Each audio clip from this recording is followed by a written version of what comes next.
નમસ્કાર, આપ જોઈ રહ્યા છો અટલ રક્ષા ન્યૂઝ. હું છું મેઘા અગ્રાવત અને જોઈએ આજના સમાચાર વિગતવાર. નામદાર ગુજરાત હાઈકોર્ટ દ્વારા A4 સાઇઝ પેપરમાં આગળ પાછળ પ્રિન્ટ કરી ચોક્કસ ફોન્ટનો ઉપયોગ કરી દરેક અરજીઓ કોમ્પ્યુટરાઇઝ ટાઈપ કરીને કોર્ટમાં રજૂ કરવા સર્ક્યુલરની અમલવારી.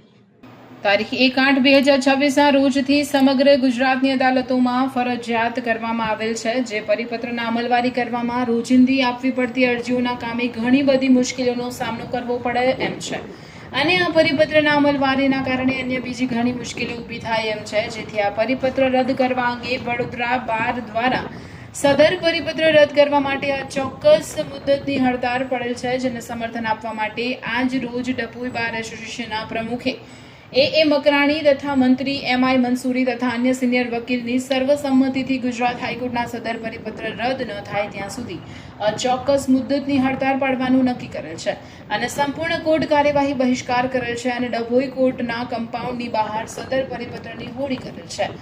જેમ સિનિયર વકીલ PJ Shah, LJ Patel, DR Shah, LC Patel, JY Pathan, SA Sindhi તથા અન્ય જુનિયર વકીલ મિત્રો તથા બહેનો હાજર રહી સૂત્રોચ્ચાર કરી હાઈકોર્ટના પરિપત્રનો વિરોધ પ્રદર્શન કરેલ છે.